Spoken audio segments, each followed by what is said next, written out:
Sirni barnoonni addunyaa kun ittiin bocamee jiru rakkoo guddaa keessa nama galchaa jira.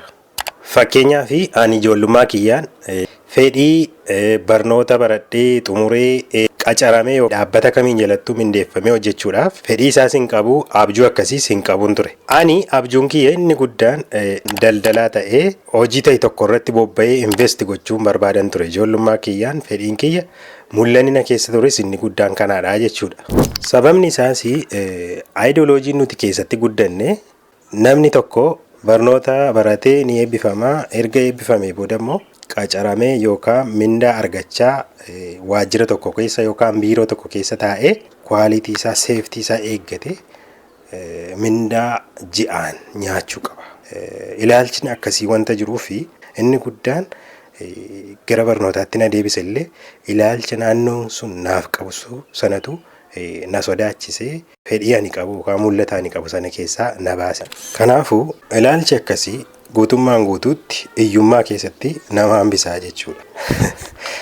Hiriyaa kiyya tokkotu osoo daandiirra teenyee buna dhugnu hiriyaan kun akkuma kiyya mindeeffamee hojjeta. Akka carraa ta'ee otoo nuti teenyee buna dhugaa jirru kadhataan tokko nutti dhufe. Kadhataan tokko dhufee gaafa inni harka nutti qabu hiriyaan kiyya sun maal jedhaanii qo'aa numti Yuusifaanan jira xiqqoo mansi biraa hafa malee ittiin jedhe namichi kadhataan sun itti dhiisee nu biraa sokkee jechuudha. Walumaa galatti maal isiniin jechuu barbaade namni tokko wanta mul'ata isaa waan ijoollummaa isaarraa kaasee abjootu waan abjuusaa yoo hojjete ni milkaa'ee jedhama malee milkoominni osoo barnoota kee hin xumurin iyyuu waan hawwite tokko hojjettee jennaan waan hawwite tokko galmaan geessee jennaan milkoofteettaa jechuudha. Saayintistoonni addunyaa kana keessa jiran baay'een isaanii osoo barnoota hin xumurin kan isaan milkaa'an. Fakkeenyaaf Bill Gates barnoota addaan kutee erga barnoota addaan kutee booda Microsoft kaampaanii kan inni bane osoo barnoota hin xumuriin dura gaafa barattee xumurtu osoo hin jaallatiin waan hin barbaanne waan fedhii kee hin taane tokko taataa jechuudha dhumarratti. Sababni isaas kutaa 12 gaafa xumurtu yuunivarsiitiin filattaa, barnoota hin filattaa. Barnoonni ati filatte sun barnoota ati barbaadde ta'uu dhiisuu danda'a. Barnoonni qabxiidhaan kennama wanta ta'eef barnoonni kee sun fedhiin ati yuunivarsiitichi barachuudhaaf hawwitu sun waan ati hin hawwineedha.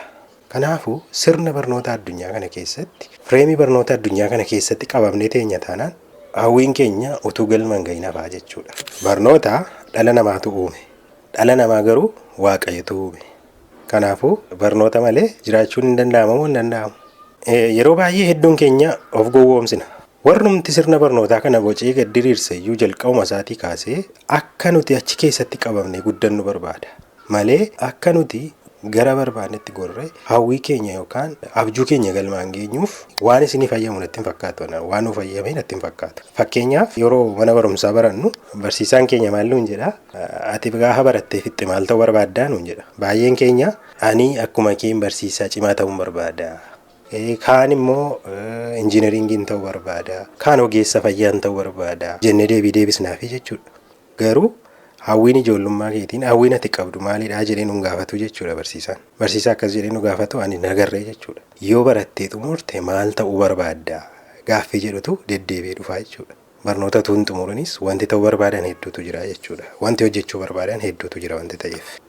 Yeroo baay'ee ijoollonni dandeettii barnootaa qaban hedduun isaanii dhaabbata garaagaraa keessatti qacaramanii mindaadhaan hojii hojjetu.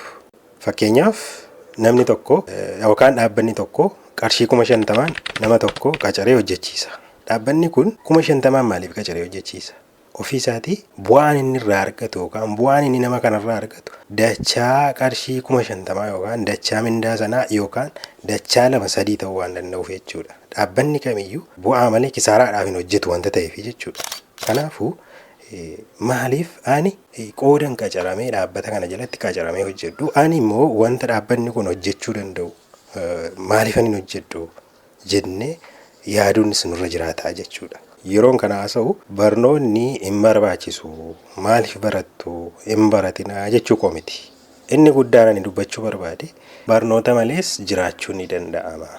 Hawwii keenya isa guddaa yoo beekne mul'ata keenya isa guddaa yoo beekne barnoota malees jiraachuu ni dandeenya. Ammas irra deebi'ee kan hin jedhu barnoota namatu uume nama immoo Waaqayyotu uume. Uumaan immoo erga nama uume waan ittiin nama jiraachisuu hin dhabu. Waan barbaadde yoo hojjette inni guddaan ati hojjedhu malee erga hojjetteen Waaqayyo gatii dadhabbii keetii bu'aa hojii keetii dirqama barnootaan baradhuutii ittiin milkaa'ii hin jennee jechuudha Waaqni. Hojii hedduu uume Waaqni. Walumaa galatti yoo xiqqaate ijoollee keenya dhala keenya ilaalcha sana keessaa baasuu qabnaa jechuudha. Ijoollee keenya sana dhaalchisuun nurra hin jiraatu. Ilaalcha dogongoraa ofii keenya keessatti guddanne sana ijoollee keenya dhaalchisuun nurra hin jiraatu. Mul'ata isaanii gaafadhaa. Maal ta'uu barbaadda? Ati maal hojjechuu barbaadda?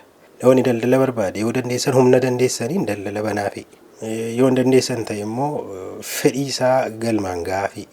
Waan barbaade sana hojjetuuf yaadaan deeggaraa isiniin jechuu barbaada. Viidiyoon kun yoo isin fayyade ta'e like, subscribe godhaa. Yeroo biraatti barnoonni kana fakkaatu barnoota garaagaraa isiniif dabarsina wanta ta'eef chaanelii kana hordofaa galatoomaan isiniin jedha.